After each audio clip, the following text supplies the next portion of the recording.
이 말씀을 먼저 보시겠습니다. 오늘 주신 말씀은 출애굽기 14장 4절과 13, 14절 두 군데가 되시겠습니다.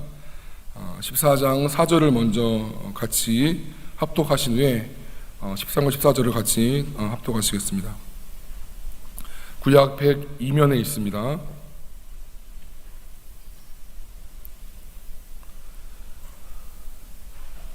하나님 말씀을 믿는 마음으로 다 같이 4절을 합독하시겠습니다. 시작. 내가 바로의 마음을 완악하게 한즉 바로가 그들의 뒤를 따르리니 내가 그와 그의 온 군대로 말미암아 영광을 얻어 애굽 사람들이 나를 여호와인 줄 알게 하리라 하심에 우리가 그대로 행하니라. 아멘.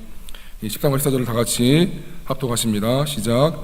모세가 백성에게 이르되 너희는 두려워하지 말고 가만히 서서 여호와께서 오늘 너희를 위하여 행하시는 구원을 보라.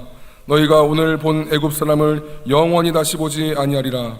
여호와께서 너희를 위하여 싸우시리니 너희는 가만히 있을지니라.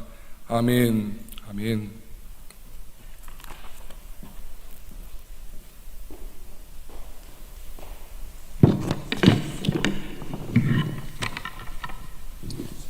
네, 주께서 신자를 코너로 몰아가실 때라는 제목으로 하나님 말씀을 증거하겠습니다. 날이 참 더워졌네요. 조명 때문에 그런지 모르지만 땀이 더 이렇게 흐르는데요. 이 비 오는 날 후덥지근한 날씨에 오신 여러분 너무나 감사드리고 하나님 기뻐하실 줄 믿습니다. 오늘 우리가 보게 될 그 출애굽기 14장은 믿지 않는 사람들도 많이 알고 있는 홍해 사건이 있는 장이지요. 그도 그럴 것이 초강대국 애굽에 맞서서 200만 명 이상이 동시에 탈출한 것만으로도 대단한데 이미 그것만으로도 기적이지요. 굳이 바다가 갈라지지 않는다 할지라도 100명도 아니고 200명도 아니고 그 애굽의 감시 속에서 우리 200만 명이 동시에 탈출하는 것 자체가 기적이지요. 그런데 거기서 바다가 갈라지고 따라오던 애굽 부대들은 다 수장돼서 전멸합니다. 인간사를 통틀어서 봤을 때 이보다 강력한 사건은 없을 것이라고 여겨집니다. 때문에 우리가 부활 사건이 그러하듯이 이 구약의 홍해 사건도 많은 무신론자들의 표적이 되어 왔습니다. 픽션이다, 과장되었다, 또는 이스라엘 역사가의 왜곡이다 라는 등등 이 말씀을 그대로 받아들이지 못하는 그런 공격들이 많았습니다. 하지만 세상 사람들과 무신론자들이 이 말씀을 믿지 못하는 것은 어찌 보면 당연한 것일 수 있겠습니다. 그러나 또 반면에 우리가 창세기 1장 1절을 믿는다면 이 말씀을 받아들이는 것 또한 조금도 이상한 일이 아니겠습니다. 창세기 1장 1절이 다 같이 우리 한번 암송해 볼까요? 네, 시작. 태초에 하나님이 천지를 창조하시니라. 아멘. 무에서 유를 만드신 하나님께서 한 민족을 탈출시키시고 바다를 가르시는 것 정도가 대수이겠습니까? 홍해 정도가 아니라 태평양과 대서양 그리고 인도양 전체를 다 마르게 하신 후에 건너가게 한들 그것이 그분께 어렵겠습니까? 마가복음 말씀은 이렇게 이야기합니다. 다 같이 읽겠습니다. 시작. 예수께서 그들을 보시며 이르시되 사람으로서는 할 수 없으되 하나님으로서는 그렇지 아니하니 하나님으로서는 다 하실 수 있느니라. 예수님도 우리처럼 구약을 읽으셨죠. 신약 전이니까. 그리고 홍해 사건을 비롯한 많은 하나님의 이적들을 보았을 것입니다. 그리고 거짓말을 할 수 없으신 그분이 이렇게 구약을 보고 결론 내리십니다. 사람은 할 수 없으되 하나님으로서는 다 하실 수 있다. 예수님이 그렇다고 하면 이 말씀이 맞는 말입니다. 내 의심보다 이 말이 맞는 것이고 내 상황보다 이 말이 맞는 것입니다. 그렇죠? 그래서 세상 의지하지 않고 물질 의지하지 않고 스펙 의지하지 않고 내 현실에 낙심하지 않고 모든 것을 다 하실 수 있는 하나님을 꾸준하고 성실하고 치열하게 바라보는 것이 가장 훌륭한 지혜인 것입니다. 바다를 가르신 하나님이 그의 하나님이 아니라 오늘 나의 하나님이시고 그 하나님이 지금 내 안에, 우리 안에 영으로 지금 이 자리에 내 심령 안에, 여러분의 심령 안에 그 영의 공간에 함께 하시고 그 바다를 가르신 이의 능력이 우리의 삶을 이끌어 가시는 것을 믿으시기 바랍니다. 아니, 믿기로 결단하기를 축원합니다. 말씀은 능력이지요. 그러나 말씀은 누구에게나 능력은 아닙니다. 이 말씀은 믿는 자 안에서만 역사하는 것이고 믿는 자 안에서만 능력이 된다는 것입니다. 여러분, 이 말씀이 홍해 사건을 부활 사건처럼 그냥 믿으시기 바랍니다. 바다를 가르치는 것이 픽션이 아니고 과장이 아니고 왜곡이 아니고 하나님의 살아있는 역사인 것을 믿음으로 받아들이시기를 축원합니다. 이러한 마음을 가지고 본문을 우리가 함께 보시겠습니다. 먼저 1절과 3절을 다 같이 읽겠습니다. 우리 성경책을 피셔서 오늘 좀 많이 찾을 것 같은데요. 1절과 3절을 다 같이 읽겠습니다. 네, 시작. 여호와께서 모세에게 말씀하여 이르시되 이스라엘 자손에게 명령하여 돌이켜 바다와 믹돌 사이에 비야히롯 앞 곧 바알스본 맞은편 바닷가에 장막을 치게 하라. 바로가 이스라엘 자손에 대하여 말하기를 그들이 그 땅에서 멀리 떠나 광야에 갇힌 바 되었다 하리라. 이 1절과 3절에서 핵심 단어는 돌이켜라는 뜻입니다. 하나님께서 명령하시는 거예요. Turn back, turn back. 그들을 돌이켜서, 기억 한글은 그들을 돌쳐서 내가 명하는 그곳에 장막을 치게 하라고 지금 명령하시는 것입니다. 근데 참 아이러니하게 앞에는 홍해가 있고 뒤에는 애국 군대가 있는 오도 가도 가지 못하는 곳에 하나님이 굳이 거기를 지명하셔서 거기에 턴백해서 돌이켜서 거기에 장막을 치라고 지금 말씀하시는 거예요.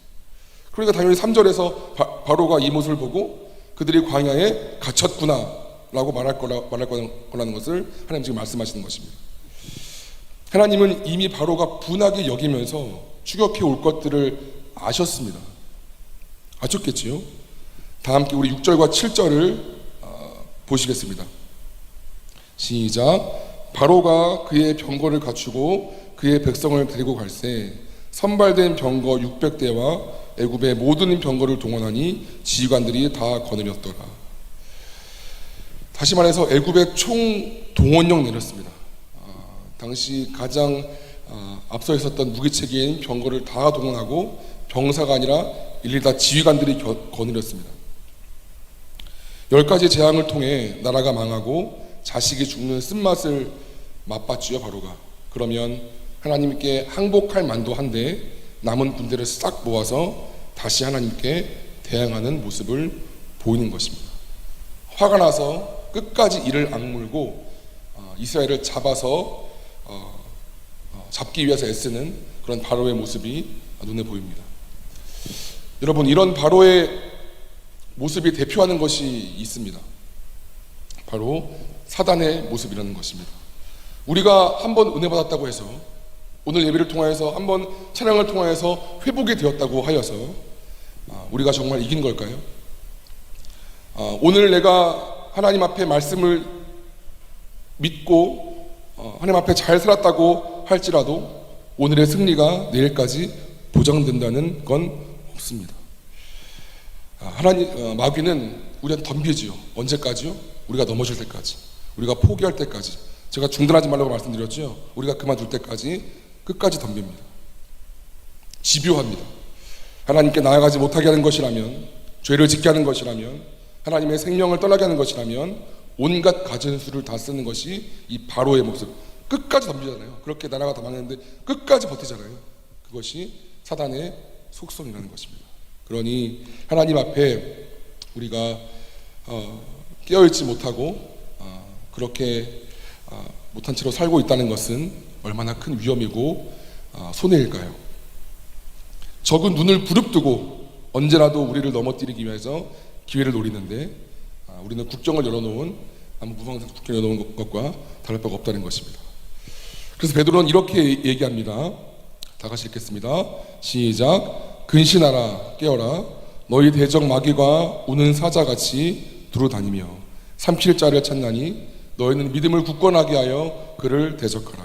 이는 세상에 있는 너희 형제들도 동일한 고난을 당하는 줄을 압니다. 근신하라 깨어라 너희 대적 마귀가 우는 사자와 같이 두루다니며 삼킬 자를 찾나니 너희는 믿음을 붙게 하라고 지금 말하는 것입니다. 여러분, 영적 싸움은요 우리가 인지하지 못하던 그렇지 인지하는 우리한테 가까이 있습니다. 우리 마음이 그 영적 싸움의 전쟁터이고요, 하나님이 실제이고 마귀가 실제이고 천국이 실제이고 지옥이 실제이듯이 이 영적 싸움도 실제라는 것입니다. 예수님 안에 깨어있지 못하고 우리가 성령 안에서 살지 못한다면 스치듯 흘러간 들리는 말 한마디에 내 존재가 흔들리고 슬며시 찾아온 정욕에 내 영혼이 팔립니다. 입에는 감사가 사라지고 평안은 온데간데 없으며 혈기와 미움이 우는 사자같이 나를 붙잡는 것입니다. 깨어있지 못하면 우리가 미리 방어하지 못하면 아무렇지 않은 것에 내 존재가 흔들리고 무너진다는 것입니다. 참으로 안타깝게 여러분, 오늘 이스라엘 백성의 모습이 이런 모습이었습니다. 우리 다 같이 10절과 12절을 합독하시겠습니다. 10절에서 12절을 합독하시겠습니다. 시작. 바로가 가까이 올 때에 이스라엘 자손이 눈을 들어 본즉 애굽 사람들이 자기들의 일 뒤에 이른지라. 이스라엘 자손이 심히 두려워하여 여호와께 부르짖고 그들이 또 모세에게 이르되 애굽에 매장지가 없어서 당신이 우리를 이끌어내어 이 광야에서 죽게 하느냐. 어찌하여 당신이 우리를 애굽에서 이끌어내어서 우리에게 이같이 하느냐. 우리가 애굽에서 당신에게 이른 말이 이것이 아니냐. 이르기를 우리를 내버려 두라. 우리가 애굽 사람을 섬길 것이라 하지 아니하더냐. 애굽 사람을 섬기는 것이 광야에서 죽는 것보다 낫겠노라. 참 어이가 없습니다. 10가지 재앙을 통해서 한 나라가 망하는 것을 직접 목도한, 자기들은 망하지 않고 그걸 바로 컵에서 목도한 이스라엘 백성이, 그 큰 은혜를 받은 이스라엘 백성이 당장 마귀가 한번 흔들어 버리니까 이렇게 불평과 원망을 쏟아냅니다. 왜 광야를 우리를 이끌었느냐? 왜 우리를 구원했느냐? 왜 내가 예수 믿겠느냐? 나를 냅두지? 이렇게 오히려 배은망덕하게 하나님을 향하여서 원망과 불평을 쏟는, 하나님께 대드는 그런 모습을 보인다는 것입니다. 따라서 여러분, 바로가 사단의 모습이라면 이렇게 불평하는 모습은 익숙하지요? 우리의 모습이라는 것입니다. 할렐루야 찬양하고 또 감사 영광 돌린다고 지금 우리가 예배하고, 저도 이렇게 말하지만 조금만 우리가 이번 주에 내 삶의 현장에서 조금만 어려워지면 언제 그랬냐는 듯 하나님의 사랑을 의심하고 불평과 원망을 쏟는 것이 바로 저와 여러분의 모습이라는 것입니다. 그러면 잠시 눈을 감아볼 거예요. 눈 감지 마세요. 졸리니까. 잠시 묵상해 보세요. 지난 한 주간 내 입은 감사가 많았던가, 불평이 많았던가, 내 마음은 평안이 많았던가, 염려가 많았던가, 내 생각은 정결하였던가, 부정하였던가. 어땠나요, 여러분? 만약 온전치 못하였다면 오늘 예배를 통하여서 회개하고 다시금 성령 충만을 회복하는 은혜가 우리 가운데 있기를 축원합니다. 이렇듯 하나님은 바로가 어떻게 할지, 그리고 이스라엘이 어떻게 반응할지를 다 아셨어요. 다 아셨음에도 앞에는 홍해요, 뒤에는 애굽 부대인, 오도 가도 못하는 곳으로 이스라엘 백성을 인도하셨습니다. 차라리 처음부터 추격해 오려는 그 애굽의 바로를 애당초 막아주던지, 아니면 홍해가 아닌 다른 길로 인도해 주시기를 바라는 것이 우리의 지극히 정상적인 마음이지요. 문제가 생기지 않던지 하나님 전능하시니까 막아주시던지, 문제가 생기면 피할 길을 주시던지, 둘 중에 하나를 해야 되는 것이 하나님이 아니야? 라고 하는 것이 우리의 당연한 생각이라는 거예요. 하지만 재밌죠? 하나님은 일부러 의도적으로 이스라엘 백성들이 이러한 상황에 처하도록 허용하셨습니다. 즉 능력으로 건져낸 신자를 정작 건져낸 이후에는 삶의 코너로 몰아버리시는 거예요. 여러분, 주님은 왜 그러셨을까요? 힘들게, 아니 모르겠습니다. 하나님께는 힘든다는 표현이 많은지 모르겠지만 어렵게 10가지 재앙을 통해서 실컷 구원을 했잖아요. 근데 정작 구원해낸 백성을 가장 어려운 곳으로 일부러 몰아버리시는 거예요. 왜 그러셨을까요? 주님의 능력이 없기 때문에? 그렇지 않지요. 분명한 의도가 있다는 것입니다. 우리의 삶이 코너로 몰릴 때 하나님을 잘 예배했어요. 하나님께 잘 순종했어요. 하나님께 그래도 나가려고 애썼어요. 근데 계속 상황적으로 코너가 몰려요. 마음이 우겨싸움을 당해요. 우리는 어떻게 해야 될까요? 하나님 왜 그럴까요? 하나님 왜 그러는 것들지? 오늘 이 말씀을 통해서 세 가지만 알아보고 싶습니다. 첫째는 하나님 되심을 알게 하기 위해서라는 것입니다. 우리 다 같이 4절을 읽어보겠습니다. 우리 오늘 본문이었지요. 4절입니다. 시작. 내가 바로의 마음을 완악하게 한즉 바로가 그들의 뒤를 따르리니 내가 그와 그의 온 군대로 말미암아 영광을 얻어 애굽 사람들이 나를 여호와인 줄 알게 하리라 하심에 우리가 그대로 행하니라. 우리 17과 18절도 한 번 더 읽겠습니다. 시작. 내가 애굽 사람들의 마음을 완악하게 할 것인즉 그들이 그 뒤를 따라 들어갈 것이라. 내가 바로와 그의 모든 군대와 그의 병거와 마병으로 말미암아 영광을 얻으리니 내가 바로와 그의 병거와 마병으로 말미암아 영광을 얻을 때에야 애굽 사람들이 나를 여호와인 줄 알리라 하시더니, 이 두 구절을 보면 나를 여호와인 줄 알게 하리라 하는 말씀이 두 번 나오고요, 영광을 얻으리니 라는 말씀이 세 번 나옵니다. 여러분, 옥에 갇힌 바울이 에베소서에서요, 에베소 교회를 위해 쭉 중보하는데 가장 첫 번째로 나온 기도 제목이 하나님을 알게 해달라는 그런 기도 제목이었습니다. 우리 주 예수 그리스도 하나님 영광의 아버지께서 지혜와 계시의 영을 너희에게 주사 하나님을 알게 하시고, 이게 첫 번째 기도 제목이었어요. 바울이 옥에 갇혀서 이들을 위해 중보하는데 제일 먼저 뭘 할까? 근데 하나님을 알게 하여 주옵소서라는 게 제일 첫 번째였다는 것입니다. 왜 바울은, 여러분 생각해 보세요, 그 많은 기도 제목 중에서 이들이 하나님을 알게 해달라고, 하나님을 모르지 않잖아요. 하나님 모르면 어떻게 이들이 교회를 세우겠어요? 하나님을 알게 해달라고 그렇게 중보기도 하는 것입니다.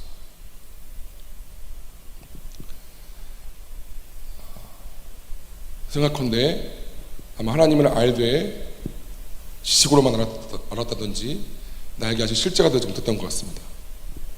여러분, 하나님을 알아야 할 만큼 알지 못하면 시련을 당하게 될 때 염려하고 낭망하게 되어 있기 때문입니다. 하나님을 알아야 할 만큼 알지 못하면 주님을 오해하게 되고 믿음에서 떠날 가능성이 크기 때문입니다. 여러분, 홍해 앞에서 이스라엘 백성들이 하나님을 원망하는 것은 지극히 당연한 일입니다. 왜냐하면 하나님을 모르기 때문에. 그리고 우리도 그토록 죄에 넘어지면서 하나님 앞에 신앙의 변덕이 죽을 듯 하는 것도 어찌 보면 당연한 것입니다. 하나님을 모르기 때문에. 주님의 성품도, 주님의 약속도, 일하심도 모르니까 자기 생각대로, 자기 상황대로 판단해버리고 진리를 왜곡하고 자기 감정대로 반응하는 것입니다. 하나님을 모르기 때문에. 하나님이 어떤 분이신지, 그러면 성품이 무엇인지, 그분이 어떤 약속이 있고 어떻게 일하시고 나를 향한 계획이 뭔지 모르니까 나한테 오는 대로, 공격이 오는 대로 반응해버리고 넘어지고 자빠지고 한다는 것입니다. 그래서 하나님을 아는 것이 너무너무너무 중요한 것입니다. 그렇다면 어떻게 하나님을 그럼 알 수 있을까요? 근데 하나님을 알고 싶어요 라고 하면 하나님 알려지나요? 아니요. 그럼 하나님은 스스로를 보여준 것도 없이 나를 알아라 그렇게 하시나요? 아니요. 이 성경입니다.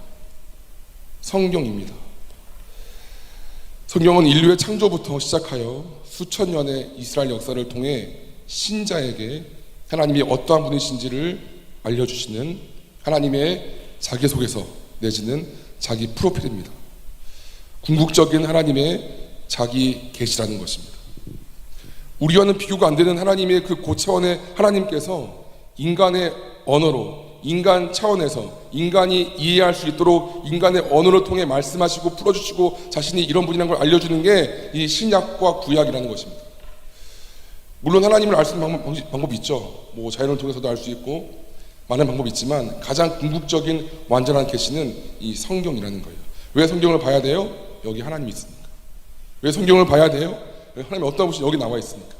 아니 설명서를 모르는데 어떻게 그 물건을 쓸 수 있겠습니까? 물론 하나님의 물건은 아니지만 하나님이 어떠한 존재인지 모르는데 어떻게 모르는 주님을 내가 믿을 수가 있습니까? 그러므로 신자가 성경을 통하지 않고서는 하나님을 알 수 있는 방법은 결코 없습니다. 여러분이 10년, 20년 예배를 드린다 할지라도 여러분이 성경을 접하지 않고 공부하지 않고 묵상하지 않고 이 말씀을 씹지 않고 한다면 여러분 하나님에 대해서 알 수 없을 것입니다. 그래서 사도 바울은 믿음은 들으면서 나고 들으면 그리스도의 말씀으로 되어진다고 말합니다. 말씀을 들을 때 우리 안에 믿음이 생기는 거예요. 저는 여러분이 물질과 스펙과 인맥과 또 세상 지혜에 부유한 자가 되기보다 하나님을 아는 지식에 부유한 자가 되기를 간절히 축원합니다. 여러분 다 지나가요. 좋은 집 다 지나가. 좋은 차 다 지나갑니다. 박사학위 다 지나갑니다. 다 벗어버리게 되어 있다는 거예요. 그러나 하나님을 아는 지식은 영원히 남습니다.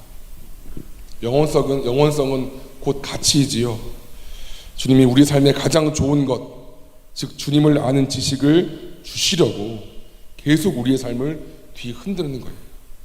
성경을 통해 확인한 하나님을 내 삶을 통해서 문자가 아니라 지식이 아니라 그 하나님이 내 안에 실자가 되기 위해서 계속 여러 가지 사건으로 나를 흔든다는 것입니다.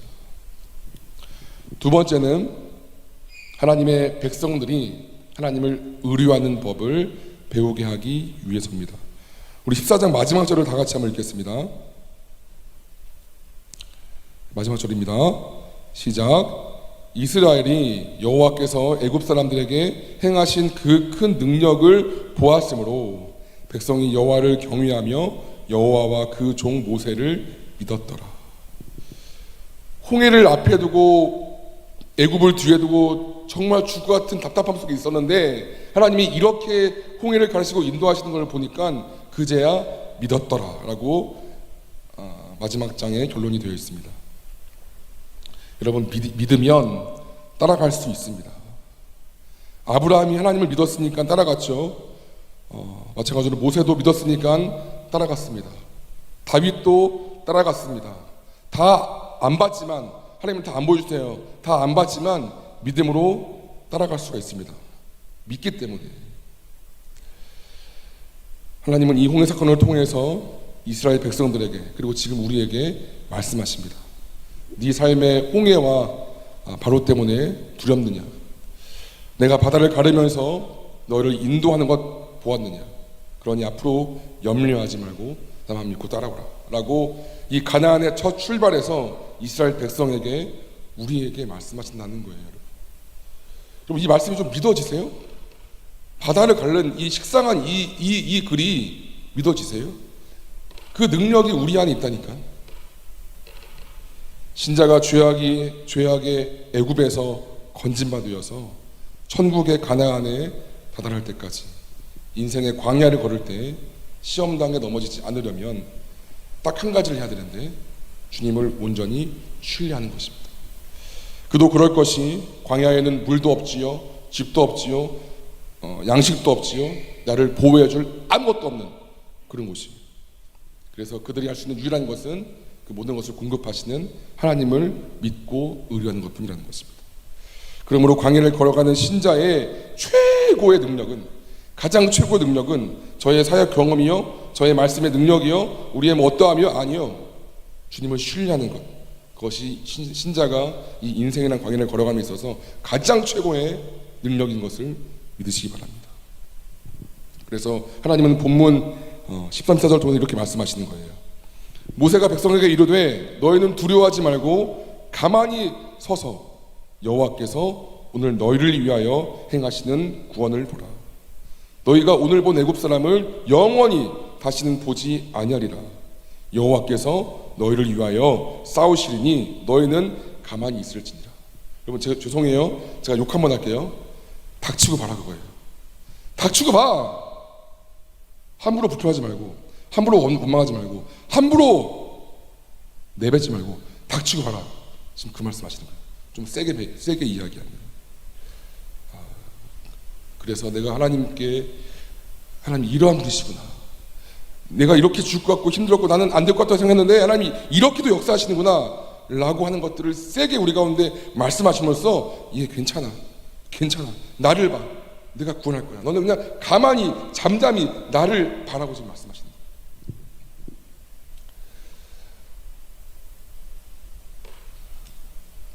가만히 있으라는 것은 하나님을 전적으로 신뢰하는 것입니다. 나를 바라보고 신뢰함을 오늘 하나님께서 이 말씀을 통해서 말씀하시는 거예요. 여러분, 이제 가나안 땅 이제 후에 오면 이제 광야길인데 하나님 믿지 못하면 어떡할 거예요? 아무것도 없는데. 우리가 여러분 인생길 여러분 모르잖아요. 한치 앞이 어떨지. 하나님 신뢰하는 법을 배우지 못하면 아무것도 할 수 없다는 거예요. 세 번째는 마지막입니다. 궁극적으로 이를 인하여 영광을 얻으시게 하기 위해서입니다. 이사야의 말씀은 이렇게 얘기합니다. 같이 한번 읽어보겠습니다. 시작. 내 이름으로 불려지는 모든 자 곧 내가 내 영광을 위하여 창조한 자를 오게 하라. 그를 내가 지었고 그를 내가 만들었느니라. 우리의 창조한 목적이 있어요. 뭐요? 곧 내가 내 영광을 위하여 창조한 자를 오게 하라. 이것이 여러분과 제가 지어진 목적입니다. 하나님을 영원롭게 하기 위한 것이 제1 목적이라는 것입니다. 그래서 사도 바울은 또 이렇게 얘기를 합니다. 그런즉 너희가 먹든지 마시든지 무엇을 하든지 다 하나님의 영광을 위하여라. 맞죠? 우리가 하나님의 영광을 위한 창조된 자이니까 우리가 먹든지 만나든지 누구와 뭐 연애를 하든지 우리의 모든 활동은 하나님의 영광을 위한 것이 되어야 하는 것이 맞지요. 여러분, 이 점을 명심한다는 것은 신앙생활에 있어서 승패를 좌우하는 굉장히 중요한 점입니다. 다시 여러분 중요해서 말씀드려요. 하나님의 영광을 위해 내가 창조되었고 나의 모든 삶은 하나님의 영광을 위한 것에 초점이 되어야 한다는 것은 우리 신앙의 승패를 결정하는 굉장히 중요한 점이라는 거예요. 우리는 보통 문제와 시련이 왔을 때 우선적으로 자신의 고난과 자신의 손해를 떠오르죠. 내가 얼마나 피해를 보지 않을까, 내가 얼마나 손해를 줄일까, 내 고난이 얼마나 조금 더 약해질까라는 것에 자연스럽게 거기에 초점이 맞춰지는 거예요. 그리하여 문제가 속해 해결되기를 간구하죠. 주님 이거 없어주세요. 주님 이거 해결해 주세요. 주님 이거 어려워요. 좋습니다. 괜찮습니다. 그런데 거기에 집중하는 거예요.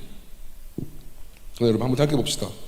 그것이 만약 내가 구하는 그것이 하나님의 영광이 아니라면 어떻게 하시겠습니까? 그래서 그래도 같은 그런 기도 제목으로 간구하시겠습니까? 요한복음 말씀은 이런 말씀이 있어요. 예수께서 들으시고 이르시되 이 병은 죽을 병이 아니라 하나님의 영광을 위함이요 하나님의 아들이 이로 말미암아 영광을 받게 하려 함이라 하시더라. 무슨 구절이냐면 나사로가 죽게 된 구절이에요. 죽은 구절이에요. 그 누이 마르다와 마리아가 예수님 빨리 와주세요라고 기도했죠. 그리고 이 병을 낫게 해달라고 기도했어요. 근데 하나님의 영광은 이 나사로가 일단은 죽는 것이었어요. 나사로의 죽음이 나사로의 회복보다 하나님의 영광이 된다면요, 스데반 집사가 돌에 맞아 순교하는 것이 하나님의 영광이 된다면요, 또 고통받는 북한의 성도들이 계속해서 그 고통을 감내하는 것이 하나님의 영광이 된다면요, 내가 병든 것이, 내가 직장에서 괴로운 것이, 내가 누군가와 헤어진 것이 만약에 하나님의 영광을 드리는 통로가 된다면 여러분 어찌하시겠습니까? 우리는 그렇잖아요. 우리가 아프면 치유받기 원하고 그런 마음들이 다 있어요. 근데 그것이 하나님의 영광을 위한 통로가 아니라면 어떻게 하시겠습니까? 내 상황보다 여러분, 내 감정보다, 내 유익보다요, 그리고 심지어 내 아픈 지금 이 마음보다, 내 육신보다 더 중요한 것은 하나님의 영광이라는 것입니다. 나와 이 사건을 통하여서 하나님의 뜻이 이루어지는 것입니다. 내가 그 직장에 들어가지 못하는 게 하나님의 뜻일 수 있어요. 내가 그 사랑하는 그 사람과 헤어지는 게 뜻일 수 있어요. 내가 지금 아파서 나를 성찰하고 돌아보는 것이 하나님의 뜻일 수가 있다는 거예요. 하나님의 영광이라는 거예요. 근데 우리는 어디에 집중하는 것이죠? 홍해 사건의 궁극적인 목적은 바로 하나님이 드러나시기 위한, 하나님의 영광을 위한 사건이었던 것입니다. 그래서 이스라엘은 다른 편한 길이 아니라 바로 피할 수도 없고 도망할 수도 없는 그 홍해 앞에 서야 했던 것입니다. 그래야 그들을 통하여서 하나님의 영광이 만천하에 드러나기 때문에, 그들이 만약에 처음부터 애굽의 바로의 그런 공격이 없었거나 아니면 다른 피할 길이 있었다면 하나님의 영광은 드러나지 않았겠지요. 그렇잖아요, 여러분. 내가 힘들고 어려운 그 상황이 아니었다면, 또는 그 상황에 누군가 나를 도왔다면 하나님의 영광은 아니었겠지요. 근데 나는 계속 코너를 모시면서 하나님의 영광을 나를 통하여서 드러내시기 원하신다는 거예요. 그래서 여러분 기도를 하실 때 생각하세요. 이 하나님의 뜻을 위한 것인가? 마음껏 부르짖고 마음껏 쏟아놓고 마음껏 기도하시되 예수님처럼 주여 내 뜻이 아니라 주님 뜻이 되게 하여 주옵소서라고 기도해야 한다는 거예요. 그것이 하나님의 영광이라는 거예요. 예수님 편에서는 십자가 안 지는 게 최고죠. 누가 좋아해 그거를? 누가 좋아해요? 그 고난과 그 아픔과 그 조롱과 수치를. 근데 내 뜻 말고 하나님 뜻, 하나님 영광이 드러나게 하여 주옵소서라고 결론의 기도의 결론을 내는 거예요. 우리도 동일하게 여러분들 삶을 살아갈 때 다가오는 많은 문제들이 있는데요, 무조건 내가 편하고 좋은 것 장땡이 아니라는 것입니다. 중요한 건 하나님의 뜻이 나를 통하여서, 우리를 통하여서, 이 사건을 통하여서, 이 관계를 통하여서 이루어지는 것이 가장 중요한 것입니다. 왜? 우리가 하나님의 영광을 위해서 창조됐기 때문에. 말씀을 정리합니다. 하나님은 왜 당신의 백성을 굳이 구원하신 이후에 그렇게 코너로 몰아하실까요? 풀리지 않는 관계, 풀리지 않는 내 직장 생활, 풀리지 않는 어떤 나의 어떠함들, 괴롭지요. 하나님을 알게 하기 위하여서, 하나님을 의뢰하는 법을 배우게 하기 위해서, 하나님의 영광을 위해서 그렇게 우리를 코너로 모신다는 거예요. 우리는 이것 좀 없으면 좋겠다고 그렇게 바라지만, 저도 마찬가지예요.